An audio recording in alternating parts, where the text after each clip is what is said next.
প্রিয় দর্শক, আসসালামু আলাইকুম রহমতুল্লাহ এবং সকলের প্রতি রইল শুভেচ্ছা ও শুভকামনা। আশা করি সবাই ভালো আছেন এবং সুস্থ আছেন। আপনাদের সকলের প্রিয় ভৌতিক গল্প নিয়ে গল্পের ভূত 914 থেকে সাথে আছি আমি সাইফুল শাকিল। প্রিয় দর্শক, আমাদের গল্পগুলো যদি আপনাদের ভালো লাগে তাহলে আমাদের চ্যানেলটি সাবস্ক্রাইব করুন, লাইক, কমেন্ট এবং শেয়ার করুন। নিয়মিত আমাদের ভিডিওগুলো পেতে বেল আইকনে ক্লিক করুন। মনে রাখবেন, আপনাদের ভালোবাসাই আমাদের অনুপ্রেরণা। প্রিয় দর্শক, তাহলে আর কথা না বাড়িয়ে শুনতে থাকুন আপনাদের সকলের প্রিয় ভৌতিক গল্প, গল্পের ভূত 914। প্রিয় দর্শক, আজকের গল্প প্রেত সাধক। আফা, রোজ রাইতে আমি জামা কাপড় পইরাই ঘুমাই, কিন্তু সকালে যখন ঘুম থেকে উঠি দেখি শরীরে একটা সুতা কাপড়ও নাই। রোজ রাইতে কেডা জানি ঘুমের মধ্যেই আমার শরীরের কাপড় সব খুইলা ফেলে। কথাটা শুনে আফরোজা বেগম বড় বড় চোখ করে নাইলার মুখের দিকে তাকিয়ে রইলেন। তিনি হতভম্ব হলেন। নাইলা তাদের বাড়ির কাজের মেয়ে। গত 2 মাস হলো তাদের সাথে থাকে নাইলা। এর আগেও একবার নাইলা 3-4 দিন ধরে আফরোজা বেগমের পিছনে পিছনে ঘুরছে একটা কথা বলবে বলে। আফরোজা বেগম যখনই যান কি বলবি, নাইলা কিছুক্ষণ আমতা আমতা করে কিছু না বলেই চলে যায়। একবার মহা বিরক্ত হয়ে আফরোজা বেগম বলেন, কি বলতে চাস সোজা সাপটা বল। এবারে যদি বলতে না পারিস তাহলে আমার কাছে আর কোনো কথা বলতে আসবি না। নাইলা আমতা আমতা করেই বলল, আফা, আমার একটা মোবাইল লাগবো, গ্রামে কথা বলা লাগবো। ফাহাদ ভাইরে কল দিতে দিতে কইলেই খ্যাস খ্যাস করে। এই সামান্য একটা কথা বলতে এত ভনিতা করায় বেশ বিরক্ত হয়েছিলেন আফরোজা বেগম। অবশ্য পরে তাকে কথা বলার জন্য একটা মোবাইল কিনে দেওয়া হয়। এইবারেও 3-4 দিন ধরে একটা কথা বলার জন্য আফরোজা বেগমের পিছন পিছন ঘুরছিল নাইলা, কিন্তু প্রতিবারেই কিছুক্ষণ আমতা আমতা করে কোনো কিছু না বলেই চলে যায় সে। আফরোজা বেগম ভাবলেন, এইবারও আগের বারের মতো তুচ্ছ কোনো একটা বিষয় নিয়েই হয়তোবা নাইলা কোনো কিছু তার বলার জন্য পিছু পিছু ঘুরছে। কিন্তু নাইলার কাছ থেকে এই ধরনের একটা কথা শোনার জন্য তিনি মোটেও মানসিকভাবে প্রস্তুত ছিলেন না। নাইলা গত 2 মাস ধরে এই বাড়িতে কাজ করছে, রাতে এখানেই থাকছে সে। এর মধ্যে তার কোনো খারাপ আচরণ আফরোজা বেগমের চোখে পড়েনি। মেয়েটা একটু বোকা, তবে সহজ সরল। তার এক বিশ্বস্ত বান্ধবীর আশ্বস্ততায় মেয়েটাকে গ্রাম থেকে আনা হয়। এই বাড়িতে সবার আগে ঘুম থেকে ওঠে নাইলাই। আর সে কি বলছে, সে যখন ঘুম থেকে ওঠে তখন তার গায়ে জামা কাপড় থাকে না। মেয়েটাকে দেখে মনে হচ্ছে না যে সে মিথ্যা কথা বলছে, বা এই ধরনের একটা মিথ্যা কথা মেয়েটা বলবেই বা কেন। কথা শুনে আফরোজা বেগমের এতটাই হতভম্ব হয়ে গিয়েছিলেন যে কখন তার হাত থেকে পানির গ্লাসটা মেঝেতে পড়ে টুকরো টুকরো হয়ে পানি চারদিকে ছড়িয়ে পড়ছে তা তিনি খেয়ালই করেননি। নাইলা দ্রুত একটা বেলচা, ঝাড়ু আর তেনা এনে মেঝেটা পরিষ্কার করে ঘর থেকে বেরিয়ে গেল। এর কিছুক্ষণ পর আফরোজা বেগমের চোখে পড়ল না। নাইলা যেই জায়গাটিতে দাঁড়িয়ে কথা বলছিল তিনি এখনও সেদিকে হতভম্ব বিহ্বল দৃষ্টিতে তাকিয়ে রয়েছেন। কিন্তু নাইলা চলে গেছেই সে কখন। কেউ এই ঘরে এই মুহূর্তে প্রবেশ করলে ভাববে আফরোজা বেগম অদৃশ্য কোনো মানুষের দিকে চেয়ে রয়েছেন, যেই মানুষটাকে তিনি ছাড়া আর কেউ দেখতে পারছেন না। আফরোজা বেগমের মাথায় এখন অনেক প্রশ্ন। ঘটনাটা যদি সত্যি হয় তাহলে তার পরিবারের একটা বড় বিপদ আসতে চলছে। এই বাড়িতে কে এমন আছে যার চরিত্র অধঃপতন ঘটেছে? এ কথাটা যদি লোক জানাজানি হয় তাহলে তাদের মান সম্মান বলে আর কোনো কিছুই অবশিষ্ট থাকবে না। এই বাড়িতে পুরুষ আছে 2 জন, আফরোজা বেগমের স্বামী আব্দুর রাজ্জাক আর তাদের একমাত্র পুত্র ফাহাদ। রাজ্জাকের বয়স প্রায় 45। সে মোটেই অতিরিক্ত কামুক স্বভাবের পুরুষ নয়। সে মাত্র 18 বছর বয়সেই একটা কাজের মেয়ের উপর এইভাবে খারাপ নজর দিয়ে খারাপ কাজ করতে যাবে। তাহলে আফরোজা বেগমের বয়স 36 হলেও তার যৌবন এখনও ফুরিয়ে যায়নি। আর আছে ফাহাদ, তার বয়স 16 পেরিয়ে 17তে পড়েছে। এবছরই কলেজে ভর্তি হয়েছে।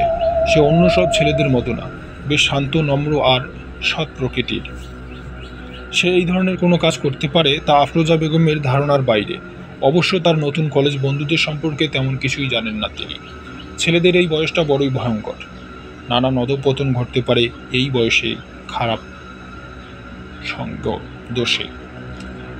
অনেকেই এই বয়সে প্রচণ্ড কামুক হয়ে ধর্ষণের মতো ভয়ঙ্কর অপরাধকে স্বাভাবিক যৌনাকাঙ্ক্ষা ভাবে। ফাহাদ কি কলেজে খারাপ সঙ্গ দিচ্ছে? ভাবনার দুনিয়া থেকে বেরিয়ে আসেন আফরোজা বেগম। লক্ষ্য করলেন ঘরে কেউ নেই। তিনি এতক্ষণ নিজের স্বামী আর ছেলেকে নিয়ে এসব কী ভাবছিলেন, এটা ভেবে তিনি বেশ লজ্জা পেয়ে গেলেন। হয়তো একদিন ঘুমের ঘরেই কাপড় খুলে গিয়েছিল নাইলার, আর সে কোনো কথাকেই বাড়িয়ে বলার অভ্যাস নাই নাইলার। তাই হয়তোবা এই আফরোজা এই আজে বাজে কথাগুলো বলেছে তাকে। শুধু মেয়েটার কথা গুরুত্বের সঙ্গে নিয়ে এত বিভ্রান্ত হচ্ছেন তিনি। আফরোজা বেগম দ্রুত বিছানা থেকে নেমে নাইলার কাছে গেলেন। নাইলা বাথরুমে জামা কাপড় ধুচ্ছিল। তিনি গিয়েই ধমকের সুরে বললেন, দেখ নাইলা, তুই আমার কাছে এই ধরনের আজগুবি কথাবার্তা আর কোনোদিনও বলবি না। আরেকবার এই ধরনের কথা শুনলে তোকে সোজা তোর গ্রামের বাড়িতে দিয়ে আসবো। নাইলা কথাটা শুনে মাথা তুলে কয়েক মুহূর্ত স্বাভাবিকভাবে আফরোজা বেগমের মুখের দিকে তাকিয়ে রইল। আফরোজা বেগম আবার তার ঘরে ফিরে এলেন। প্রথমে নাইলার বলা কথাটা তিনি যতটা গুরুত্বের সঙ্গে নিয়েছিলেন, এখন ততটা তুচ্ছ মনে হচ্ছে। সকালবেলা হাতে নেওয়া একটা অর্ধসমাপ্ত বই আবার পড়া শুরু করলেন। ফাহাদ আর তার স্বামী বেশিরভাগ সময় বাড়িতে থাকেন না। বাড়ির সব কাজ নাইলাই করে। তাই নিঃসঙ্গতা দূর করতে থ্রিলার উপন্যাস পড়ার একটা অভ্যাস আছে তার। কোনোভাবেই কেটে যায় তার সময়। দুপুর হতেই ফাহাদ কলেজ থেকে বাড়িতে ফিরে আসে। রোজকার মতো রাতে রাজ্জাক সাহেবও বাড়িতে ফিরলেন। আফরোজা বেগমের দিন বাকি ৮-১০টা দিনের মতোই কাটল। রাত ১১টা বাজতেই ঘুমিয়ে পড়লেন। তার অভ্যাস মতো প্রতি রাতেই ঘুম থেকে ৩-৪ বার বাথরুমে জাগতে হয় তাকে। কিন্তু কিছুদিন যাবৎ এক ঘুমে রাত পার করে দিয়ে সকালে উঠছেন তিনি। আজ ব্যতিক্রম হলো। শেষ রাতে তার ঘুম ভেঙে গেল। বাথরুমে যাওয়ার জন্য তিনি বিছানা থেকে নামলেন। রাজ্জাক সাহেব ঘুমোচ্ছিলেন বিছানায়। বাথরুমে যাবেন এমন একটা সময় নাইলার কথা মনে পড়ল আফরোজা বেগমের। নাইলা কি অদ্ভুত কথাটা নিয়ে বলেছিল সকালবেলায়? আদৌ কি কথাটা সত্য হওয়ার সম্ভাবনা আছে? ঘড়িতে এখন 4টা 15 বাজে, এখনও ফজরের আজান দেয়নি। তিনি কি যেন ভেবে ধীরে ধীরে রান্নাঘরের দিকে এগিয়ে গেলেন। সেখানে নাইলা ঘুমায়। রান্নাঘর পুরোপুরি অন্ধকার। আলোর সুইচটা রান্নাঘরের বাহিরে। তিনি আলো জ্বালিয়ে রান্নাঘরে উকি দিতেই পুরো স্তম্ভিত হয়ে গেলেন। নাইলার সম্পূর্ণ নগ্ন হয়ে মেঝেতে শুয়ে রয়েছে। ঘটনার আকস্মিকতায় আফরোজা বেগম দ্রুত আবার আলো নিভিয়ে দিলেন। তিনি ভুল দেখলেন কিনা এটা নিশ্চিত হতে আবার আলো জ্বেলে রান্নাঘরে উকি দিলেন। না, তিনি ভুল দেখেননি। নাইলার সালোয়ার কামিজ ওড়না তার মাথার কাছে গুটলি করে রাখা। কেউ যেই কাজটা করেছে তা ভালো মতোই বোঝা যাচ্ছে। কেউ যাতে শুনতে না পায় সেইভাবে আফরোজা বেগম ধীরে ধীরে নাইলার কাছে গিয়ে তাকে ডাকতে লাগলেন। নাইলার কোনো সাড়া পাওয়া গেল না। এবার ঘুম ভাঙতে কাঁধ ধরে জোরে কয়েকবার ঝাঁকা দিলেন তিনি। অবাক কাণ্ড, তাও নাইলার ঘুম ভাঙল না। নাইলার ঘুম তো কখনোই এত গাঢ় ছিল না। আর কোনো উপায় না দেখে একটা কাঁথা দিয়ে নাইলার শরীর ঢেকে রান্নাঘর থেকে বেরিয়ে আলো নিভিয়ে দিলেন তিনি। ফাহাদ দরজা খোলা রেখেই রাতে ঘুমায়। ফাহাদের ঘরে গিয়ে দেখলেন সেও বেঘরে ঘুমাচ্ছে। বাড়িতে তো আর কেউ নেই। তাহলে কাজটা করলো কে? মেয়েটার জামা কাপড় এইভাবে খুলে ফেলছে। ফাহাদ এবং রাজ্জাক তো ঘুমাচ্ছে। আচ্ছা, তারা দুজনে কি আসলেই ঘুমাচ্ছে, নাকি তাদের কেউ একজন ঘুমের অভিনয় করছে? না, এত কিছু নিয়ে ভাবতে পারছেন না তিনি এই মুহূর্তে। আবার ঘরে গিয়ে রাজ্জাক সাহেবের পাশে চুপচাপ শুয়ে পড়লেন তিনি। বাকি রাত আর ঘুম হলো না তার। সকালবেলা খাবার শেষে রাজ্জাক এবং ফাহাদ তাদের গন্তব্যে চলে গেল। বাড়িতে রইলেন আফরোজা বেগম এবং নাইলা। আজ আর বই পড়তে মন বসছে না। কয়েকবার নাইলাকে রাতের প্রসঙ্গে কিছু বলতে গিয়েও বলতে পারলেন না তিনি। ব্যাপারটাকে তিনি যতটা সাধারণ ভেবে নিয়েছিলেন, ব্যাপারটা আসলে ততটা সাধারণ নয়। শীঘ্রই কে এই কাজটা করছে এটা ধরতে না পারলে একটা বড় অঘটন ঘটে যাবে এই সংসারে। তিনি সিদ্ধান্ত নিলেন আজ রাতে না ঘুমিয়ে ঘুমের অভিনয় করে নাইলাকে পাহারা দিবেন। রাত জাগবেন বলে তিনি একটু ঘুমিয়ে নিতে চাইলেন। কিন্তু ঘুম আসলো না কিছুতেই। রাত 11টা হতেই সবাই ঘুমিয়ে পড়ল। আফরোজা বেগম শুধু ঘুমের অভিনয় করে চোখ বন্ধ করে রইলেন। বেশ কয়েক ঘন্টা তিনি নির্ঘুম কাটিয়ে দিলেন এইভাবে। হঠাৎ তার চোখ লেগে এলো। যখন ঘুম ভাঙল, আঁতকে উঠলেন তিনি। ঘড়িতে দেখলেন 4টার কিছু সময় বেশি। রাজ্জাক ঘুমাচ্ছে, অনেকটা সময় চলে গিয়েছে। তিনি দ্রুত উঠে রান্নাঘরে চলে গেলেন এবং সেই একই দৃশ্য। নাইলার গায়ে জামা কাপড় নেই। তিনি সব কিছু বুঝতে পারছেন না। ঘুমের সুযোগে রাজ্জাক এসেছিল নাকি ফাহাদ? নাইলাকে বেশ ভালো করেই ডাকলেন আজও, কিন্তু সে উঠল না, যেন অজ্ঞান হয়ে আছে। এটা আরও বেশি আশ্চর্যের। থ্রিলার উপন্যাস পড়তে পড়তে একটা জিনিস বুঝেছেন আফরোজা বেগম, যে কোনো বড় রহস্য সমাধান করতে ছোট ছোট কুলু ধরে এগোতে হয়। আফরোজা বেগমের চোখ গেল ঘুমন্ত নাইলার মাথার কাছে একটা কাঁচের জগে। এই জগটা থেকে নাইলা পানি খায়। হতে পারে এই জগটাতে কেউ ঘুমের ওষুধ মিশিয়ে দেয় রোজ, যার ফলে রাতে নাইলা আর জাগে না। এই সুযোগেই ধস্তাধস্তি ছাড়া কেউ তার সাথে খারাপ কিছু করতে চায়। সি এসব কী ভাবছেন তিনি? না, এমনটাও হতে পারে। না হলে এত ডাকার পরেও নাইলা উঠবি না কেন? নানান চিন্তা ঘুরপাক খেতে থাকে আফরোজা বেগমের মাথায়। অবশেষে একটা বোতল এনে জগ থেকে কিছুটা পানি ঢেলে নিলেন তাতে। তারপর নাইলার গায়ে কাঁথা মুড়িয়ে আবারও নিজের ঘরে চলে এলেন। পরের দিন সকাল 9টা। ফাহাদ কলেজে এবং রাজ্জাক সাহেব অফিসে চলে গিয়েছেন। নাইলাকে একা বাড়িতে রেখেই আফরোজা বেগম গেলেন তার এক পরিচিত বান্ধবীর ল্যাবে। বান্ধবীর নাম ফারহানা। তিনি ফরেনসিক ডাক্তার। তার কাছে সেই পানির বোতলটা দিয়ে তিনি পরীক্ষা করতে বললেন, এর ভিতরে ঘুমের ওষুধ মেশানো আছে কিনা। ফারহানা কৌতূহলী হয়ে জানতে চাইল এই পানি সে পেল কোথায়, আর পরীক্ষাই বা করতে চাচ্ছে কেন। আফরোজা বেগম মিথ্যা কথা বললেন। তিনি বললেন তার এক বান্ধবী এটা পরীক্ষা করতে দিয়েছেন, সে তার নাম গোপন রাখতে চায়। ফারহানা তার কাছে তাকে ঘটালেন না, বললেন বোতলটা রেখে যেতে, পরে পরীক্ষা করে তাকে কল করে বিষয় সম্পর্কে জানাবেন। আফরোজা বেগম বাড়িতে চলে এলেন। বিকেল গড়িয়ে সন্ধ্যা হয়ে গেল। ফারহানাকে তিনি কয়েকবার কল দিলেন, কিন্তু সে ধরল না। তিনি এবার কিছুটা স্বাভাবিকভাবে ঘটনার ব্যাপারে চিন্তা করছেন। তিনি কি শুধু তার আপন ছেলে আর স্বামীকে সন্দেহ করছেন? ফাহাদ ও রাজ্জাক কেউ যদি এটা জানতে পারে, তাহলে তাদের কাছে তিনি কতটা ছোট হয়ে যাবেন। এটা তো হতে পারে না। নাইলারই বা কোনো বড় সমস্যা রয়েছে, তাদের না। নাইলা বেশ রূপবতী না হলেও তার চেহারা তেমন খারাপ না। হতে পারে কোনো খারাপ জিন তার উপর আসর করেছে। সেই ঘুমন্ত অবস্থায় নাইলার সঙ্গে খারাপ কিছু করতে চায়, বা নাইলার কোনো মানসিক রোগ রয়েছে যাতে সে নিজে নিজেই রাতে তার জামা কাপড় খুলে ফেলে, অথচ তার মনে থাকে না। আসলেই তো এমন কিছু হতে পারে। এটা এতক্ষণ তার মাথায় আসেনি কেন? তিনি শুধু শুধু ফাহাদ আর রাজ্জাককে সন্দেহ করছেন। আফরোজা বেগম এবার কিছুটা স্বস্তির নিঃশ্বাস নিলেন। এমন সময় হঠাৎ তার মোবাইলে ফারহানার নম্বর থেকে একটা কল এলো। আফরোজা বেগম দ্রুত কল ধরলেন। ফারহানা যা বলল তা শুনে আফরোজা বেগম পুরোই স্তম্ভিত হয়ে গেলেন। তার সন্দেহই ঠিক, নাইলার জগের পানিতে ঘুমের ওষুধ মেশানো থাকে প্রতি রাতে। কারণ ওই পানি পরীক্ষা করে ঘুমের ওষুধের অস্তিত্ব পাওয়া গেছে, যা খেলে কয়েক ঘন্টা মরার মতো পড়ে থাকবে যে কোনো মানুষ। কিন্তু এই জঘন্য কাজটা কে করে, এটাই বুঝতে পারছেন না তিনি। নিজের আপনজনদের যেভাবে সন্দেহ করতে হবে তিনি স্বপ্নেও কল্পনা করেন। তবে আজ রাতে যে করে হোক আসল অপরাধীকে তিনি ধরবেনই। কিন্তু কে সে? বিকেল গড়িয়ে সন্ধ্যা হয়ে গেল। ফারহানাকে তিনি কয়েকবার কল দিলেন, কিন্তু সে ধরল না। তিনি এবার কিছুটা স্বাভাবিকভাবে ঘটনার ব্যাপারে চিন্তা করছেন। তিনি কি শুধু শুধু তার আপন ছেলে আর স্বামীকে সন্দেহ করছেন? ফাহাদ বা রাজ্জাক কেউ যদি এটা জানতে পারে, তাহলে তাদের কাছে তিনি কতটা ছোট হয়ে যাবেন। এটা তো হতে পারে না। নাইলারই কোনো বড় সমস্যা রয়েছে মনে হয়। তাদের না। নাইলা বেশ রূপবতী না হলেও তার চেহারা তেমন খারাপ না। হতে পারে কোনো খারাপ জিন তার উপর আসর করেছে। সেই ঘুমন্ত অবস্থায় নাইলার সঙ্গে খারাপ কিছু করতে চায়, বা নাইলার কোনো মানসিক রোগ রয়েছে যাতে সে নিজে নিজেই রাতে তার জামা কাপড় খুলে ফেলে, অথচ তার মনে থাকে না। আসলেই তো এমন কিছু হতে পারে। এটা এতক্ষণ তার মাথায় আসেনি কেন? তিনি শুধু শুধু ফাহাদ আর রাজ্জাককে সন্দেহ করছেন। আফরোজা বেগম এবার কিছুটা স্বস্তির নিঃশ্বাস নিলেন।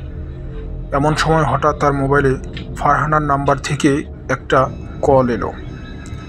আফরোজা বেগম দ্রুত কল ধরলেন। ফারহানা যা বলল তা শুনে আফরোজা বেগম পুরাই স্তম্ভিত হয়ে গেলেন। তার সন্দেহই ঠিক, নাইলার জগের পানিতে ঘুমের ওষুধ মেশানো থাকে প্রতি রাতে, কারণ ওই পানি পরীক্ষা করে ঘুমের ওষুধের অস্তিত্ব পাওয়া গেছে, যা খেলে কয়েক ঘন্টা মরার মতো পড়ে থাকবে যে কোনো মানুষ। কিন্তু এই জঘন্য কাজটা কে করে, এটাই তো বুঝতে পারছেন না তিনি। নিজের আপনজনদের এভাবে সন্দেহ করতে হবে এটা তিনি স্বপ্নেও কল্পনা করেননি। তবে আজ রাতে যে করেই হোক আসল অপরাধীকে তিনি ধরবেন। কিন্তু কে সে? ফারহানার কল আসার পর থেকে আরও বেশি উদাস হয়ে গেলেন আফরোজা বেগম। চুপচাপ বিছানায় বসে রইলেন কিছুক্ষণ।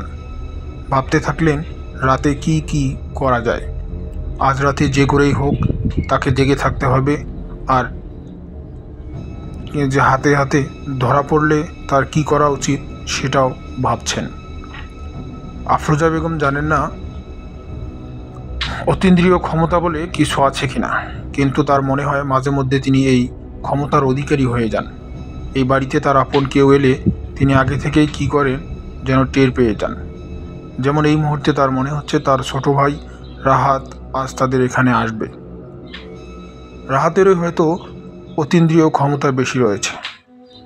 যখনই তিনি কোনো বিপদে পড়েছেন, কোত্থেকে যে রাহাত তখন এই বাড়িতে চলে আসে সবার প্রথমে।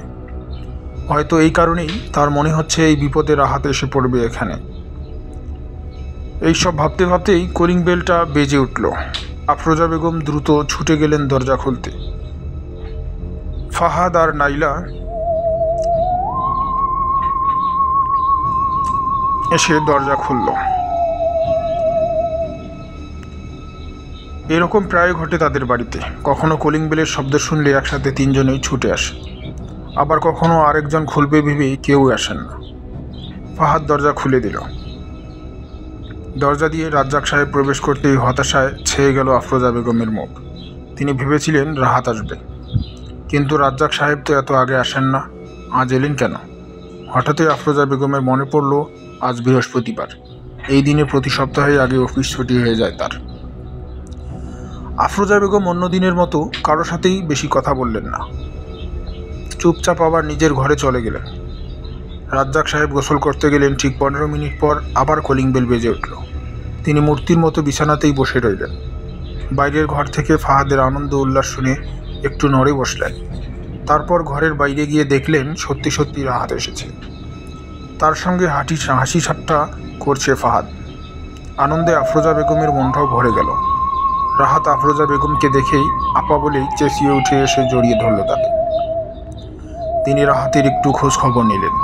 তারপর ফাহাদ আর রাহাত আবার কথা বলতে বলতে ফাহাদের ঘরে চলে গেল।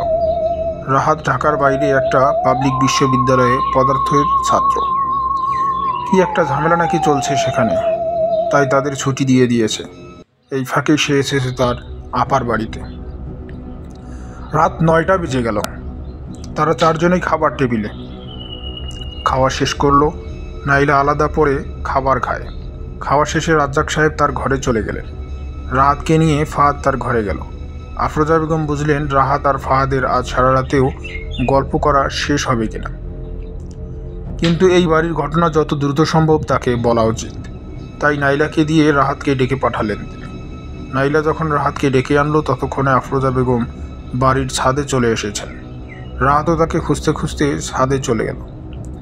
আফরোজা বেগমকে দাঁড়িয়ে থাকতে দেখে রসিকতার সুরেই সে বলল, আপা, আসার পর থেকেই দেখছি তুমি আমাকে কিছু একটা বলার জন্য ছটফট করছো। অনেকটা জার্নি করে এসেছি, আজ তোমার সাংসারিক জীবনের সিরিয়াল মার্কা কাহিনী শুনতে পারবো না, কাল সময় করে শুনবনি। আফরোজা বেগম বেশ রাগান্বিত কণ্ঠেই বললেন, চুপ কর, চুপচাপ চেয়ারটাতে বস, বেশি কথা বলবি না। ছাদে সবসময় দুটো চেয়ার পাতা থাকে। রাহাত অনিচ্ছা সত্ত্বেও একটা চেয়ার টেনে নিয়ে বসল। আফরোজা বেগম একবার সিঁড়ির কাছে গিয়ে উকি দিয়ে দেখে কেউ আসছেন কিনা। তার এই উদ্বিগ্নতায় মোটেও বিস্মিত হচ্ছে না রাহাত। সে যখনই আসে এই বাড়িতে তখনই আফরোজা বেগম তাকে ছাদে এনে তার সংসারের নানান কথা বলেন, অতি তুচ্ছ ঘটনাও বর্ণনা করে বলেন। রাহাত চুপচাপ শুনে যায়, বিরক্ত হলেও তা প্রকাশ করে না।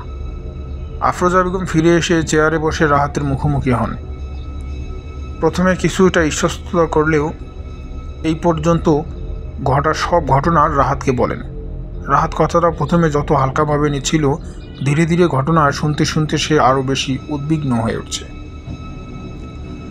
আফরোজা বেগম নাইলার কাছ থেকে কথাটা শুনে যতটা হতভম্ব হয়েছিলেন, রাহাতও তেমন হলো।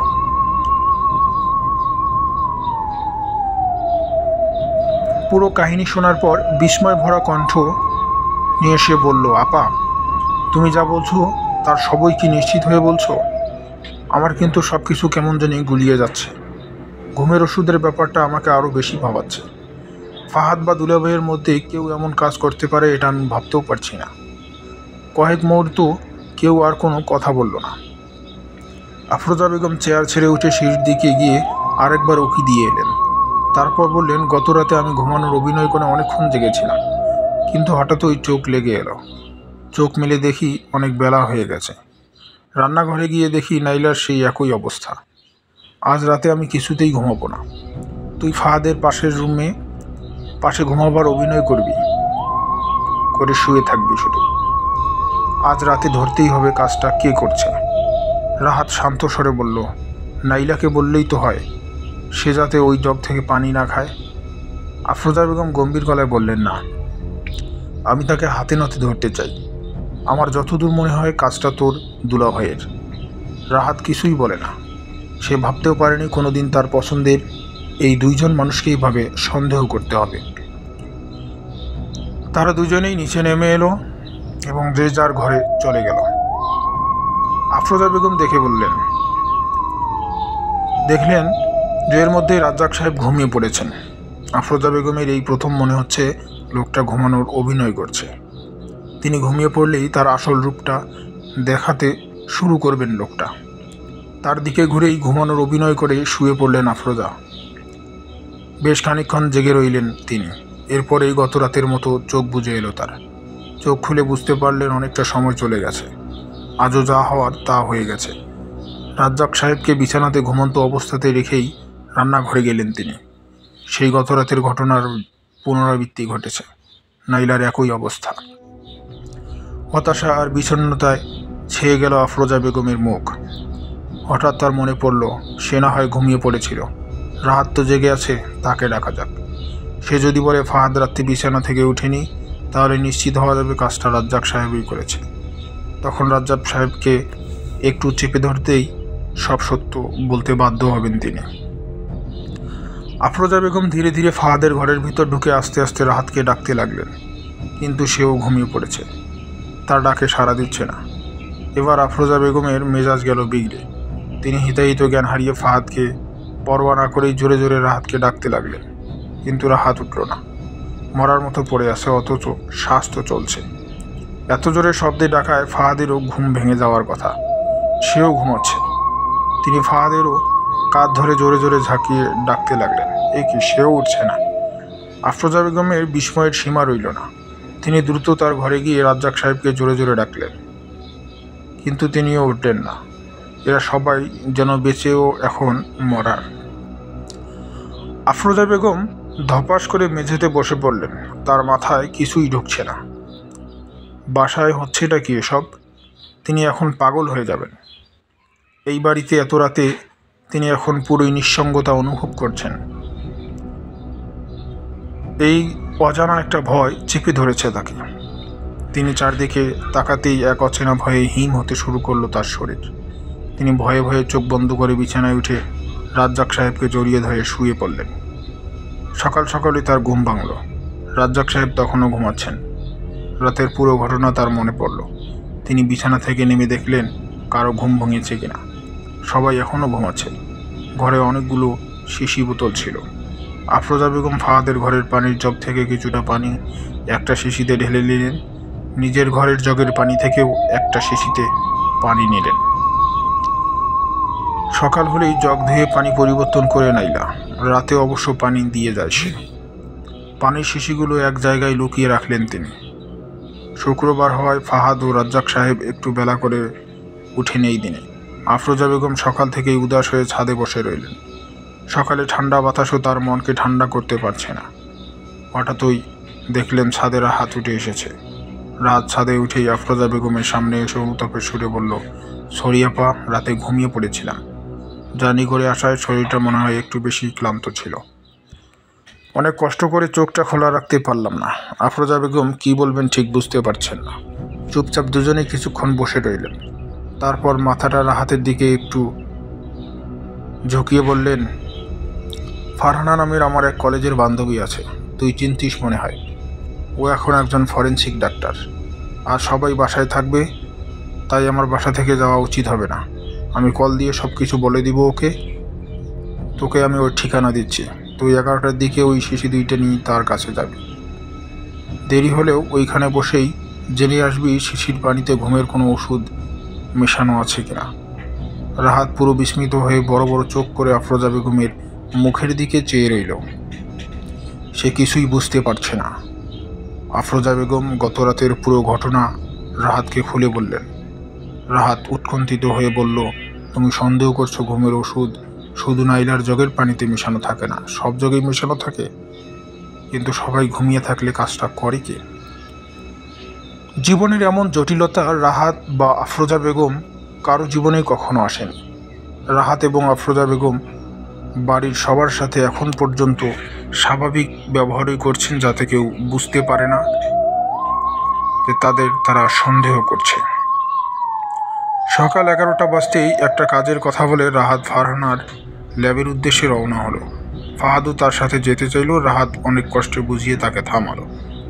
ফাহাদ বেশ অবাক হলো, মামা কখনো তার সাথে এমন ব্যবহার করেন না। রাজ্জাক সাহেবও আফরোজা বেগমের ব্যবহারে কিছুটা অবাক হলেন। প্রতি শুক্রবারে তিনি ফ্রি থাকেন। এই দিনে আফরোজা বেগমের সাথে নানান বিষয়ে কথা বলেন তিনি। কখনো আবার বাড়ির বাইরে একটু বেরিয়েও আসেন। কিন্তু আজ যেন আফরোজা বেগম তাকে এড়িয়ে চলছেন। দুপুর 2টা পর্যন্ত রাহাতের জন্য অপেক্ষা করলেন আফরোজা বেগম। রাজ্জাক ও ফাহাদের সঙ্গে খাবারও খেলেন না তিনি, সারাক্ষণ ছটফট করতে লাগলেন। দুপুর 3টে নাগাদ রাহাত ফ্যাকাশে মুখ করেই বাড়ির ভিতরে ঢুকলো। তার হাতে একটা শপিং ব্যাগ, ফাহাদের জন্য একটা পাঞ্জাবি তাতে। ফাহাদকে দেখেই মুখে একরাশ হাসি ফুটিয়ে তার দিকে ব্যাগটা এগিয়ে দিল। ফাহাদ অনেক খুশি হলো, তাহলে মামা এর জন্য বাইরে গিয়েছিলেন। ফাহাদ পাঞ্জাবি নিয়ে তার ঘরে চলে গেল। আফরোজা বেগম রাহাতকে নিয়ে আবার ছাদে গেলেন। রাহাতের কথা শুনে তিনি একটা দীর্ঘশ্বাস ফেললেন। তার ধারণাই ঠিক হয়েছে। ফাহাদের ঘরের পানি ও তার ঘরের পানিতেও ঘুমের ওষুধ মেশানো ছিল। আফরোজা বেগম ধপাস করে চেয়ারে বসে পড়লেন। চোখ বন্ধ করে তলিয়ে গেলেন চিন্তার সাগরে। এই বাড়ির কেউ তো একজন তার সাথে খেলছে, যাকে তিনি ধরতেই পারছেন না। এই বাড়ির সবারই অভ্যাস ঘুমানোর আগে পানি খাওয়া। রাতে ঘুম থেকে জেগেও এরা পানি খায়। কেবল আফরোজা বেগমই বারে বারে বাথরুমে যাওয়ার জন্য ভয়ে রাতে পানি খান না। তাই বাড়ির সবাই ঘুমের ওষুধ মিশ্রিত পানি খেয়ে ঘুমিয়ে থাকলেও তিনি জেগেছিলেন।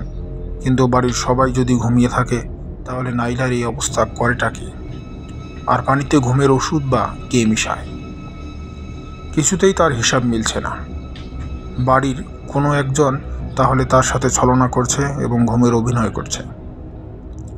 আফরোজা বেগম ভালো করেই বুঝতে পারছেন যে কাজটা কে করছে, তাকে তিনি ধরতেই পারবেন না। আবার না নিশ্চিত হয়ে কাউকে এই বিষয়ে জিজ্ঞেস করতেও পারবেন না। তিনি যে নাইলার সাথে ঘটনাটা আন্দাজ করতে পারছেন, এটা তার বোঝাতে হবে। যার মনে পাপ আছে সে এতেই সতর্ক হয়ে যাবে। তার নাম না হয় নাই জানলেন তিনি, হয়তো এতে নিজেকে শুধরেও নিতে পারে অপরাধী। আফরোজা বেগম অনেকটা উদাস কণ্ঠেই রাহাতকে বললেন, আর কিছুই করার নেই আমাদের। নাইলাকে তার গ্রামের বাড়ি পাঠিয়ে দেব, কিন্তু এখন কদিন ও আমার সাথে এক ঘরে ঘুমাবে, আর তোর দুলাভাই ফাহাদ আর তুই আরেক ঘরে। রাহাত কিছুই বলল না। বিকেল গড়িয়ে সন্ধ্যা পেরিয়ে এলো রাত। তারা সকলে একসাথে খাবার খেয়ে শেষ করলেন। খাবার শেষে আফরোজা বেগম গম্ভীর কণ্ঠে ঘোষণা দিলেন, এখন থেকে আমি আর নাইলা এক ঘরে ঘুমাবো। কথাটা শুনে রাজ্জাক সাহেব এবং ফাহাদ বেশ অবাক হলো, নাইলাও হলো। আফরোজা বেগমের এরকম ব্যবহারে আর গম্ভীর কণ্ঠের মুখোমুখি তারা কোনোদিন হয়নি। হতভম্বতায় তারা আর কোনো কথাই বলতে পারলেন না। রাত 11টা বাজতেই নাইলা তার বিছানাপত্র এনে আফরোজা বেগমের ঘরের মেঝেতে শুয়ে পড়ল। আফরোজা বেগমও ঘরের দরজার ভেতর থেকে আটকে বিছানায় ঘুমিয়ে পড়লেন। শুয়ে মনে পড়ল ঘরের আলো নেভাতে ভুলে গেছেন। বিছানা থেকে আর উঠতেই মন চাইল না। ফাহাদ আর রাজ্জাক সাহেবকে নিয়ে 7 পাঁচ ভাবতে ভাবতে গভীর ঘুমে তলিয়ে গেলেন তিনি। প্রকৃতির ডাকে সারা দিতে রাত 3টা নাগাদ ঘুম ভাঙল তার। তিনি বিছানায় উঠে বসে মেঝেতে তাকাতেই পুরো স্তম্ভিত হয়ে গেলেন। মেঝেতে সম্পূর্ণ নগ্ন অবস্থায় শুয়ে আছে নাইলা। মাথার কাছে তার সমস্ত কাপড়গুলি গোলটি করে রাখা, যেমনটা রান্নাঘরে থাকত। বিদ্যুৎ গতিতে তিনি দরজার দিকে তাকালেন। না, দরজা তো ভেতর থেকেই আটকানো। তাহলে ঘরে কি তার ছাড়া আরও কেউ রয়েছেন, নাকি এটা অলৌকিক কিছুর কাজ? কিন্তু ঘটনাটা যদি অলৌকিক হতো, তাহলে অলৌকিকের তো পানিতে ঘুমের ওষুধ মেশানোর কোনো প্রয়োজন নেই। নাইলা নিজে থেকেই উঠে দরজা না খুললে কেউ তো ঘরে প্রবেশ করতে পারবে না। আফরোজা বেগমের মাথা ঘোরাচ্ছে। তিনি হতভম্ব, স্তম্ভিত হয়ে মূর্তির মতো বিছানায় পড়ে রইলেন। সহজে আফরোজা বেগমের পক্ষে হতভম্ব ভাব কাটিয়ে ওঠা সম্ভব না। তবুও তিনি কিছুটা স্বাভাবিক হওয়ার চেষ্টা করলেন। ধীরে ধীরে খাট থেকে নিচে নেমে নাইলাকে জাগানোর একটা বৃথা চেষ্টা করলেন। নাইলার মাথার পাশে আজও পানির জগ। আফরোজা বেগম বুঝলেন তার বড় ভুল হয়ে গেছে। অপরাধী হয়তো ভেবেছিল আজও নাইলা রান্নাঘরে ঘুমাবে, তাই জগে ঘুমানোর ওষুধ মিশিয়ে দিয়েছিল। জগের পানিটা আগেই পরিবর্তন করা উচিত ছিল তার। নাইলা না হয় ঘুমের ওষুধ মেশানো পানি খেয়ে ঘুমিয়ে পড়েছে, কিন্তু তার শরীরে এই অবস্থা করল কে? কারো পক্ষে তো আর দরজা না খুলে ঘরের ভিতরে প্রবেশ করা সম্ভব না। তিনি সন্তর্পণে পুরো ঘর পরীক্ষা করে দেখার চেষ্টা করলেন যে এই ঘরে অন্য কেউ লুকিয়ে আছে কিনা। প্রথমে ভয়ে ভয়ে খাটের নিচে উকি দিলেন তিনি, কিন্তু কাউকেই দেখতে পেলেন না। এভাবে পুরো ঘর খুঁজেও তারা কাউকেই খুঁজে না পেয়ে তিনি হতাশ হয়ে যান। এরপর নাইলার উপর কাঁথা জড়িয়ে দরজা খুলে উপস্থিত হন ফাহাদের ঘরে। ফাহাদ, রাহাত, রাজ্জাক সাহেব বেঘরে ঘুমাচ্ছে। আফরোজা বেগমের মাথায় এখনও কিছুই ঢুকছে না। তিনি একবার ভাবলেন রাহাতকে ডাকবেন, পরে আর ডাকলেন না। চুপচাপ নিজের ঘরে গিয়ে দরজাটা ভেতর থেকে আবারও আটকে দিলেন। এক ধ্যানে অনেকক্ষণ নাইলার মুখের দিকে তাকিয়ে রইলেন তিনি। বোঝার চেষ্টা করলেন, আচ্ছা এই মেয়েটা তার সাথে কোনো খেলা খেলছে না তো? কিন্তু এইটুকু একটা বাচ্চা মেয়ের পিছনে উদ্দেশ্যটা কি থাকতে পারে? আর সেদিন ধমক দেওয়ার পর থেকে সকালে নিজেকে নগ্ন পাওয়ার ব্যাপারে আর কোনো কথাই বলেনি নাইলা। সারাদিন স্বাভাবিকভাবেই থাকে সে, যেন ঘটনাতে সে অভ্যস্ত হয়ে গেছে। এই রহস্যের শেষ কোথায় জানা নেই তার। তাকে শান্ত রাখার জন্য মস্তিষ্ক মনে হয় ঘুমানোর জন্য বারবার পরামর্শ দিচ্ছে আর অ্যালার্ম করছে। হাই তুলতে তুলতে বালিশে মাথা লাগালেন আফরোজা বেগম। অন্যদিন এত চিন্তার মধ্যে সহজে তার ঘুম আসতো না। আজ ঘুমিয়ে পড়লেন দ্রুতই। আফরোজা বেগম যখন ঘুম থেকে উঠলেন তখন বাড়িতে সকাল 10টা বেজে গিয়েছে। তিনি দ্রুত বিছানা থেকে নিচে নামলেন। এত বেলা হয়ে গেছে অথচ তাকে কেউ ডাকলো না কেন? ঘরের দরজা খোলা। নাইলা তো অনেকক্ষণ আগেই উঠে চলে গেছে মনে হয়। রাজ্জাক সাহেবও হয়তো এতক্ষণে অফিসে চলে গেছেন, আর ফাহাদ কলেজে। আফরোজা বেগম এখন আর রাজ্জাক সাহেব বা ফাহাদকে সন্দেহ করছেন না। তিনি আন্দাজ করতে পারছেন যে এই ঘটনাটা অন্য কিছুর প্রভাবে ঘটছে, যদিও অন্য কিছুটা কি সেটা তিনি বুঝতে পারছেন না। ঘর থেকে বেরিয়ে দেখলেন রাহাত খাবার টেবিলে। তার পাশের চেয়ারে রাজ্জাক সাহেবকে দেখে আফরোজা বেগম একটু অবাক হলেন। ওনার তো এখন অফিসে থাকার কথা। আফরোজা বেগমকে দেখে রাজ্জাক সাহেব বেশ ফুরফুরা কণ্ঠেই বলল, শুভ সকাল, ঘুম কেমন হলো? আফরোজা বেগম ঘটনার আকস্মিকতায় কোনো উত্তরই দিতে পারলেন না। রাহাতের ডাকে খাবার টেবিলে এসে বসলেন। আফরোজা বেগম আর কোনো কথাই বললেন না। চুপচাপ তিনজনেই খাবার শেষ করলেন। খাবার শেষ করে আফরোজা বেগম যেই উঠেছে, নাইলা কোত্থেকে ছুটে এসে তাকে জড়িয়ে ধরে কাঁদতে আরম্ভ করল। নাইলাকে তিনি ছোটানোর চেষ্টা করলেন, কিন্তু সে শক্ত করে তাকে জড়িয়ে ধরে ফুপিয়ে ফুপিয়ে কাঁদছে। আফরোজা বেগম কিছুতেই বুঝতে পারছেন না। মেয়েটার কান্না তাকে স্পর্শ করল। নিজের অজান্তেই তার চোখ বেয়েও পানি পড়তে লাগলো। মুহূর্তেই রাজ্জাক সাহেব একটা ব্যাগ হাতে তাদের সামনে এসে দাঁড়ালেন। এই ব্যাগটা আফরোজা বেগমের চেনা। এই ব্যাগটা সঙ্গে করেই নাইলা এই বাড়িতে পা রেখেছিল। রাজ্জাক সাহেব আফরোজা বেগমের দিকে শান্ত দৃষ্টিতে তাকিয়ে বললেন, ওকে গ্রামের বাড়ি দিয়ে আসছি। এই বলেই তিনি ব্যাগ হাতে ধীর পায়ে বাড়ি থেকে বেরিয়ে পড়লেন। নাইলাও চোখ মুছতে মুছতে তার পিছু পিছু হাঁটতে আরম্ভ করলো। আফরোজা বেগমের হতভম্বের ভাব কিছুতেই কাটছে না। তার মনে হচ্ছে বাড়ির লোকগুলো ইচ্ছে করেই তাকে বড় কোনো মানসিক চাপ দিচ্ছে। রাজ্জাক সাহেব এবং নাইলা চলে যাওয়ার পর রাহাত বাড়ির বড় দরজা ভেতর থেকেই আটকে দিল। এখন বাড়িতে শুধু আফরোজা বেগম আর রাহাত। রাহাত আফরোজা বেগমকে বলে একটা চেয়ারে শান্ত করে বসতে বলল। তিনি চেয়ারে ঠিকঠাক বসলেন, কিন্তু তার উদ্বিগ্ন আর বিস্মিত চেহারাটা স্পষ্ট বোঝা যাচ্ছে তিনি শান্ত নেই। তার মন উথাল পাথাল করছে। রাহাত একটা চেয়ার এনে আফরোজা বেগমের মুখোমুখি বসল।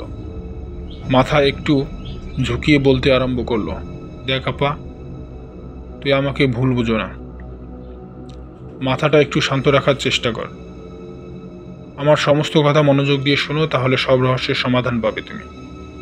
তোমার মনে আর কোনো প্রশ্নই থাকবে না। তুমি আমাকে যখন নাইলা সম্পর্কে ওই রাতে অদ্ভুত কথাগুলো বলছিলে, তোমার মতো আমিও প্রথমে দুলাভাইকে সন্দেহ করলাম। পরের দিন যখন তোমরা ঘরটাতে ছিলে না, তখন আমি ভাবলাম ঘরটার একটা তল্লাশি নেওয়া উচিত। ঘুমের ওষুধ কোথায় আছে এটা জানলে দুলাভাইকে ধরা সহজ হতো। ঘর তল্লাশি করতে করতে তোমাদের খাটের নিচ থেকে একটা কাপড়ের ট্রাং দেখতে পাই। এত পুরনো একটা ট্রাং, এখানে বেশ অবাক হলাম। ট্রাংটাতে তালা ছিল না। খুলে যা দেখলাম তাতে আরও অবাক হলাম।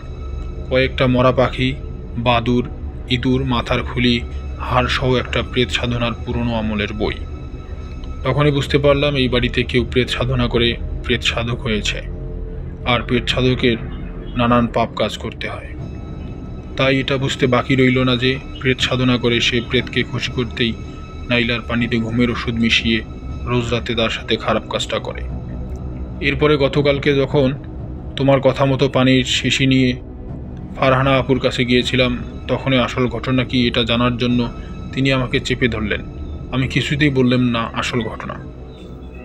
তোমার মতো বানিয়ে একটা গল্প বলে দিলাম, কিন্তু তিনি মনে হয় বিশ্বাস করলেন না। এরপর তিনি যে কথা বললেন তা শুনে আমি পুরো স্তম্ভিত হয়ে গেলাম। তিনি বললেন, তোমরা ভাই বোন আমার থেকে কিছু একটা লুকাচ্ছ, বুঝতে পারছি। না বলতে চাইলে সমস্যা নেই, কিন্তু গতবার আফরোজা যখন আমার এখানে আসলো তাকে বেশ অস্বাভাবিক লাগলো। সে এর আগে একবার আমার কাছ থেকে এসে অনেকগুলো ঘুমের ওষুধ নিয়ে গিয়েছিল। বলেছিল রাতে নাকি তার ঘুম আসে না। ঘুমের ওষুধগুলো বেশ কড়া, এগুলো কাউকে দেওয়া বেআইনি। একটা খেলে 3-4 ঘন্টা মরার মতো পড়ে থাকবে। আমি তাকে এক পাতা ওষুধ দিলাম, সে অনেকটা জোর করেই পুরো প্যাকেটটাই নিয়ে গেল। বান্ধবী বলে কোনো দোহাই শুনলাম না, তাই আমি তাকে সাবধান করে দিয়েছি। আবার কিছুদিন আগে 1 বোতল পানি এনে জানতে চাইল ঘুমের ওষুধ মেশানো আছে কিনা। আমি দেখলাম আমার কাছ থেকে যে ওষুধ নিয়েছিল ওই ওষুধগুলোই মেশানো। এবার আবার তুমি পানির বোতল নিয়ে এসেছো। আফরোজা কি ঘুমের ওষুধ নিয়ে কোনো গবেষণা করছে নাকি? তার আচরণও অস্বাভাবিক, তার দিকে একটু নজর রেখো। একসাথে ওই ওষুধ অনেকগুলো খেলে মৃত্যু পর্যন্ত হতে পারে। আমার কাছে ঘটনাটা অনেকটাই পরিষ্কার হলো। আবার আমার মনে পড়লো তুমি বেশ কিছুদিন আগে প্রেত ফেত নিয়ে আমাকে নানান কিছু জিজ্ঞেস করছিলে। আমি এইগুলো বিশ্বাস করি না বলে গুরুত্বের সঙ্গে নেইনি কথাগুলো, কিন্তু এখন বুঝতে পারছি সেই প্রেত সাধক আর কেউ না, সেটা তুমি। তুমি নাইলা সহ বাড়ির সবার পানির জগে ঘুমের ওষুধ মেশাতে, আর রাতে রান্নাঘরে নাইলার ওই অবস্থা তুমিই করতে। অবশ্য উপরের এতটুকু কথার উপর প্রমাণ হয় না যে তুমি আসলেই রোজ রাতে কাজটা করতে, কিন্তু এতটুকু সত্য তোমাকে সন্দেহ করার জন্য যথেষ্ট। তাই গতদিনে তুমি যখন বলেছিলে রাতে নাইলা তোমার সাথে ঘুমাবে, তখন আমি ছকটা কষে ফেলেছিলাম। চার্জ দেওয়ার নাম করে তোমার ঘরে আমার ভিডিও ক্যামেরাটা অন করে রেখেছি। তুমি মোটামুটি পুরো ঘরটা স্পষ্ট বোঝা যায়, যদিও ক্যামেরার উপর তেমন ভরসা ছিল না। তাই নাইলাকে বলেছিলাম পানির জগটা সাথে করেই নিয়ে গেলেও পানি খাবি না, ঘুমের অভিনয় করে সারা রাত জেগে থাকবি। ওর পানিতে যে ঘুমের ওষুধ থাকে এটা জেনে সে অবাক হয়, আর আমি তার এই ঘটনাটা জানি। এটা শুনে বেশ লজ্জাও পেয়ে যায় সে। যাই হোক, প্ল্যান মোতাবেক সব কিছুই হয়েছে। নাইলা সকালে কাঁদতে কাঁদতে রাতের ঘটনাটা আমাকে খুলে বলে। তুমি যে একটা ঘোরের মধ্যে থেকে কাজটা করো এটা সে বুঝতে পেরেছে। দুঃখজনকভাবে অনাকাঙ্ক্ষিত এই ঘটনাটা ক্যামেরাবন্দিও হয়েছে, যাতে তোমার বিশ্বাস হয় ঘটনাটা। নাইলাকে টাকা দিয়েই বিদায় করা হচ্ছে। সে বুঝতে পারছে যে তুমি মানসিকভাবে অসুস্থ এবং এই ঘটনা কাউকেই বলবে না। রাহাতের কথাগুলো যেন আফরোজা বেগমের মাথার উপর দিয়ে গেল। তিনি বড় বড় চোখ করে হা করে রাহাতের মুখের দিকে বিস্ফোরিত কণ্ঠে চেয়ে রইলেন। রাহাত এক নাগারে কথা বলেই চলল। কিন্তু একটা প্রশ্ন আছে এতে, তুমি যদি এই কাজগুলো করে থাকো তাহলে তুমি তা কাজগুলোর কথা স্বীকার না করে উল্টো প্রথম থেকে এই কাজগুলোর জন্য অন্য কাউকে সন্দেহ করছো কেন? তার মানে তুমি সবার সাথে ছলনা করে আসছিলে এতদিন, ইচ্ছে করেই আমাকে বিভ্রান্ত করেছিলে। আমি তোমায় বিশ্বাস করি আপা, এবং আমার মনে হচ্ছে না তুমি আমার ইচ্ছে করেই বিভ্রান্ত করছো। তোমার এতে কোনো দোষ নেই। তোমার এই কাজগুলো নিজে নিজেই ভুলে যাওয়ার পিছনে দুটো ব্যাখ্যা দাঁড় করানো যায়। প্রথম ব্যাখ্যাটাকে অপব্যাখ্যাই বলা যায়। ব্যক্তিগতভাবে আমি এটা বিশ্বাস করি না। ব্যাখ্যাটা হলো তোমার প্রেত সাধনার সফল হয়েছিল। সত্যি সত্যি তোমার আহ্বানে একটা প্রেত ওই বাড়িতে চলে এসেছিল, যে তোমার শরীরে ভর করে, কিন্তু তুমি কিছুই জানতে পারোনি কখনো। সেই প্রেতটাই তোমাকে অনেকটা সময় নিয়ন্ত্রণ করত। তার প্রভাবেই তুমি নাইলার সাথে এই জঘন্য কাজ করতে। আর সে যখন তোমাকে নিয়ন্ত্রণ করা বন্ধ করে দিত, তখন তুমি স্বাভাবিক হয়ে যেতে আর নিজেরই করা কর্মকাণ্ডগুলো ভুলে যেতে। কিন্তু তোমার চারপাশটা তা মনে রাখত, আর তোমার কাছে সেগুলো রহস্যই মনে হতো। যেহেতু আমি অলৌকিকতা বিশ্বাস করি না, তাই এই ব্যাখ্যাটা আমি গ্রহণ করতে পারছি না। ফাহাদ এই বিষয়ে কিছু জানেই না, সে জানবেও না। গতরাতে তোমার ওই ব্যবহারের পর দুলাভাই বেশ উদ্বিগ্ন হয়ে যায়। তাকে আমি আলাদা ঘরে নিয়ে পুরো ঘটনাটা খুলে বলি। তিনি অবাক হন এবং তার ধারণা হয় তুমি মানসিকভাবে অসুস্থ। তুমি হয়তো ডাক্তার রহমতকে চেনো, দুলাভাইয়ের বন্ধু। তিনি তো সাইকোয়াস্ট্রিস্ট। তাকে ফোনেই দুলাভাই সকালবেলা পুরো ঘটনা খুলে বলেন। তিনি একটা ব্যাখ্যা দাঁড় করিয়েছেন এর। এই ব্যাখ্যাটাই গ্রহণযোগ্য আমার কাছে। আসলে তুমি সবার মাঝে থেকে এক ধরনের নিঃসঙ্গতায় ভুগছিলে। ঠিক তখনই তুমি কোথা হতে প্রেত সাধনা সম্পর্কে জানতে পাও। এই সম্পর্কে লেখা একটা পুরো বইও জোগাড় করে ফেলো। বইটার লেখা তোমার উপর এতটাই প্রভাব ফেলে যে তুমি একা একাই প্রেত সাধনার উপকরণ জোগাড় করে প্রেত সাধনা করে প্রেত সাধক হতে চাও এবং সেটা হয়েও যাও। তোমার অবচেতন মন বিশ্বাস করতে শুরু করে প্রেত বলতে আসলেই কিছু আছে। তোমার প্রেত সাধনা সফল হয়েছে। তুমি যে প্রেতের সাধনা করেছো সে তোমার নিঃসঙ্গতা দূর করতে আসবে। তুমি যেহেতু বইটা পড়ে পেটটা সম্পর্কে ধারণা করেছিলে, সেই পেটটা সম্পর্কে সেখানে হয়তো লেখা ছিল এই পেটটা শরীরে প্রবেশ করলে যেই পেটটা অন্য নারীর সঙ্গে সঙ্গম করতে চায়। তাই তোমার মধ্যে একটা দ্বিতীয় সত্তা তৈরি হয়েছে। তোমার চেতন মন নিয়ন্ত্রণ করে একটা সত্তা, অপরটা অবচেতন মন। তাই এর একটা সত্তার কথা আর একটা সত্তা মনে রাখতে পারছে না।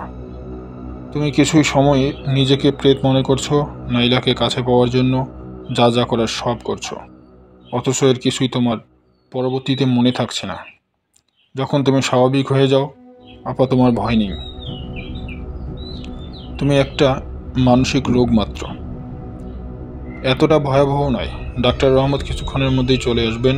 তোমাকে শুধু একটু বিশ্বাস করতে হবে যে প্রেত বলে কিছু নেই, সবই তোমার মনের কল্পনা। দ্বিতীয় সত্তাকে সৃষ্টি করেছো তুমি, এটা ধ্বংসও করতে পারবে তুমি। একমাত্র এটাকে অবিশ্বাসের মাধ্যমেই ধ্বংস করতে পারবে আপা। আফরোজা বেগমের মাথা ঘোরাচ্ছে। এই ধরনের কোনো কথা শোনার জন্য তিনি মানসিকভাবে মোটেই প্রস্তুত ছিলেন না। তিনি কৌতূহলতার বশে প্রেত সাধনা করেছিলেন ঠিকই, কিন্তু এটা যে তার মনে এতটা প্রভাব ফেলতে পারে তিনি কখনোই কল্পনা করতে পারেননি। এটা অবিশ্বাস করার কোনো উপায় নেই তার কাছে। রাহাতের ভিডিও ক্যামেরায় গত রাতে নাইলার সাথে করা ঘটনা দেখে তিনি লজ্জায়, সংকোচে, ভয়ে, আতঙ্কে, বিস্ময়ে পাথরের মূর্তির মতো চেয়ারে বসে রইলেন। লজ্জায় তার মনে মরে যেতে ইচ্ছে করছে। রাহাতও নিশ্চুপ হয়ে দাঁড়িয়ে চিন্তার গভীরে সাগরে সাঁতার কাটছে। রাজ্জাক সাহেব এখানে থাকলে সে একটু সাহস পেত, কিন্তু ডাক্তার রহমত বলেছে যেহেতু নাইলা এই ঘটনার উদ্দীপক, তাই যত দ্রুত সম্ভব নাইলাকে এই বাড়ি থেকে সরাতে হবে। তাই দুলাভাই তাকে নিয়ে চলে গেছে। হঠাৎই বাড়ির কলিং বেলটা বেজে উঠল। রাত ভাবল ডাক্তার রহমত এসেছেন বোধহয়। রাত সন্তর্পণে দরজা খুলে দেখলো একটা বৃদ্ধ লোক দরজার সামনে দাঁড়িয়ে রয়েছেন। খালি পা, জীর্ণ লম্বা চুল আর লম্বা দাড়ি, পরনে একটা ময়লা পায়জামা পাঞ্জাবি।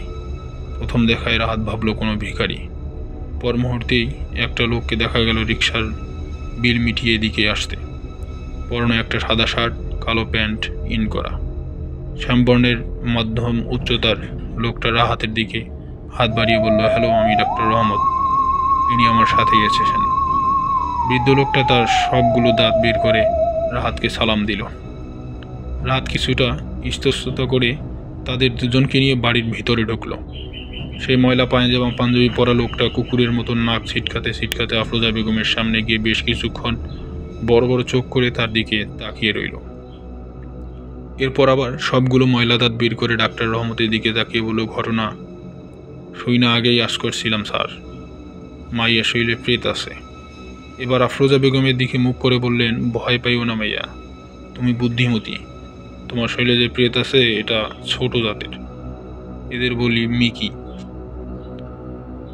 এরা মানুষের কোনো ক্ষতি করে না, এদের আনা যতটা সোজা খেদাইয়া দেওন তার চাইতেও বেশি সোজা। এইগুলো যার শরীরে ঢুকে ঠিকমতো নিয়ন্ত্রণ করতে পারে না, এবার জাদুর ক্ষমতাও নেই। এরা নিজেরা মাইয়া, ভরও করে মাইয়ার শরীরে। এদের মানুষের শরীরে ভর করার আসল কারণ হইল গিয়ে অন্য মাইয়াগো শরীর ভোগ করা, আর কিছুই করে না। আমি এখনো ওইটারে দাঁড়াইতেছি, তুমি আমারে আগে ওই জিনিসগুলোর কাছে নিয়ে যাও যে জিনিসগুলো দিয়ে প্রেত সাধনা করছিলে। কারো কোনো কথা বলার অপেক্ষা না করেই লোকটা আফরোজা বেগমের ঘরের দিকে এগিয়ে চলেন। আফরোজা বেগম রোবটের মতো অনুসরণ করলেন। রাহাত বিস্মিত কণ্ঠে ডাক্তার রহমতকে বলে, এই পাগলটা বলে কি? আপনি একে কেন নিয়ে এসেছেন? আপনি ডাক্তার হয়ে এটা বিশ্বাস করেন যে আফার শরীরে পেট ভর করেছে? ডাক্তার রহমত তার এক হাত রাহাতের কাঁধে রেখে মুচকি হেসে বললেন, দেখ, আমি এবং তুমি দুজনেই জানি প্রেত বলে কিছু নেই, কিন্তু তোমার আফা এটাকে বিশ্বাস করেন। এতটাই বিশ্বাস করেন যে তার মতে এরূপ প্রভাব ফেলেছে তার প্রেত বলে একটা অজানা অচেনা বস্তু। প্রেতের প্রতি তার মনের বিশ্বাসটা এসেছে প্রেত সাধনার মাধ্যমে, তাই তার মন থেকে প্রেতটা দূর করতে হবে প্রেত সাধনার মাধ্যমেই। আমি আর তুমি জানি প্রেত বলে কিছু নেই, কিন্তু সে ভাববে প্রেত সাধনার মাধ্যমে সে প্রেত এনেছিল, আর প্রেত সাধনার মাধ্যমে সে দূর হয়েছে। রাহাত আবারও অবাক কণ্ঠে বলল, তার মানে এই লোকটা জাল প্রেত সাধক? ডাক্তার রহমত কণ্ঠটাকে একটু নিচু করে উত্তর দিলেন, না, এই লোকটা 50 বছরের বেশি সময় ধরে নাকি প্রেত সাধনার সাথে জড়িত। লোকটার সাথে পরিচয়ের ঘটনা অনেক বড়, এখন বলা সম্ভব না তিনি নাকি এখন প্রেত সাধক থেকে প্রেত খাদক হয়ে গেছেন, প্রেত ধরে আর গপ গপ করে গিলে খায়। এই পরিস্থিতিতে ঠাট্টা মোটেও পছন্দ হয়নি রাহাতের। রাহাত এবং ডাক্তার রহমতও তাদের পিছু পিছু আফরোজা বেগমের ঘরে ঢুকলেন। খাটের নিচ থেকে ওই ট্রাঙ্কটা বের করলেন লোকটা। একটা একটা উপকরণ মেঝেতে সাজিয়ে রাখলেন ট্রাঙ্ক খুলে। লোকটাকে দেখে তেমন পড়ালেখা জানে না বলে মনে হয় না, তবুও সেই প্রেত সাধনার বইটার দিকে লোভাতুর দৃষ্টিতে কয়েক পলক তাকিয়ে রইলেন তিনি। এরপর বইটা নিজের ঝুলির মধ্যে ভরে দাঁত বের করে রাহাতের দিকে তাকিয়ে বললেন, এটা সাবধানে নষ্ট করতে হইব, এটা আমি পরে নষ্ট করব। এরপর আফরোজা বেগমকে মেঝেতে বসতে বললেন। আফরোজা বেগম বসলেন। আফরোজা বেগমের সামনে তিনি পেট সাধনার সময় যে যে উপকরণ ব্যবহার করেছিলেন তা সাজিয়ে রাখা। তিনি এক দৃষ্টিতে সেগুলো দেখতে লাগলেন। তার মাথা সত্যি এলোমেলো হয়ে গেছে। তাকে যা বলা হচ্ছে তিনি তাই করছেন। সাধক লোকটা তার ঝুলি থেকে একটা খালি কাঁচের বয়াম আর পানি ভর্তি একটা বোতল বের করলেন। সেই পানি কয়েক ফোঁটা আফরোজা বেগমের শরীরে ছিটিয়ে দিতেই আফরোজা বেগম ব্যথার আর্তনাদে চেঁচিয়ে উঠলেন, যেন এটা কোনো পানি না, ভয়ঙ্কর অ্যাসিড। ডাক্তার রহমত রাহাতকে বিড়বিড় করে বলতে লাগলেন, মনের প্রভাব এবার শরীরে কাজ করছে। এরপর সাধক লোকটা তার ঝুলি থেকে কয়েকটা কাঠের টুকরো বের করে ঘরের ভিতরে আগুন জ্বালালো। প্রেত সাধনার একটা করে উপকরণ সেই আগুনে ফেলে পোড়াতে লাগলেন। সব কিছু রাহাতের কেমন অসহ্য লাগছে। আকস্মিক লোকটা তার বোতলের অর্ধেক পানি আফরোজা বেগমের মাথায় ঢেলে তার ঝুলি থেকে এক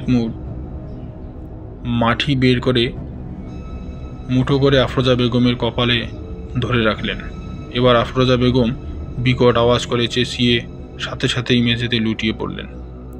রাহাত আর ডাক্তার রহমতের সকল যুক্তিকে পিছনে ফেলে একটা অবয়বহীন কালো ছায়া ধোয়ার মতো আফরোজা বেগমের শরীর থেকে বেরিয়ে এসে খালি কৌঠায় প্রবেশ করল। সাধক লোকটা সাথে সাথেই বয়ামের মুখ বন্ধ করে ফেললেন। সন্তর্পণে দাঁড়িয়ে রাহাত আর ডাক্তার রহমতকে বললেন, এইটারে পরে পানি দিয়াই খাইয়া ফেলাম, সূর্য উঠবার আগে খাইয়া কোনো ফল নেই। এই বলেই বয়ামটা তার ঝুলিতে ঢুকিয়ে ধীরে ধীরে বাড়ির বাইরে দিকে এগিয়ে চললেন। রাহাত বিস্ময় ভরা দৃষ্টিতে ডাক্তার রহমতের মুখের দিকে তাকালো। ডাক্তার রহমত কাঁপা কাঁপা কণ্ঠে বিড়বিড় করে বলতে লাগলেন, এরা ভয়ঙ্কর দুর্বন্ধ প্রকৃতির মানুষ। লোকটা আমাদের হ্যালুসিনেট করছে। আমরা যা দেখলাম পুরোটাই হ্যালুসিনেশন। প্রিয় দর্শক, আসলে কি ডাক্তার রাহাত যা দেখলো, এদের দুইজনের দেখাই কি আসলে হ্যালুসিনেশন? সেই সাধককে আসলেই তাদেরকে হ্যালুসিনেট করেছে? মোটেও নয়। এরকম অহরহ ঘটনা আমার, আপনার, সকলের আশেপাশে ঘটেই চলছে এবং ঘটবেই। অনেকে আমরা প্রেত বিশ্বাস করি না, কিন্তু প্রেতাত্মা তো আছেই এবং থাকবেই। যতদিন আমরা আছি প্রেত ততদিন থাকবে, আর আমাদের সাথে এই ঘটনাগুলো ঘটতে থাকবে। প্রিয় দর্শক, গল্পটি আপনাদের কেমন লেগেছে জানাতে ভুলবেন না। গল্প সম্পর্কে আপনাদের অনুভূতি জানিয়ে দিন কমেন্টসে। আপনাদের একটি লাইক ও একটি কমেন্টস আমাদের অনুপ্রেরণা যোগাবে। আমাদের পরবর্তী ভিডিও পেতে চ্যানেলটি সাবস্ক্রাইব করুন এবং সবার আগে ভিডিও পেতে বেল আইকনে চাপ দিন। আর উপভোগ করুন গল্পের ভূত 914। ততক্ষণে ভালো থাকুন, সুস্থ থাকুন এবং আমাদের সাথেই থাকুন। ধন্যবাদ।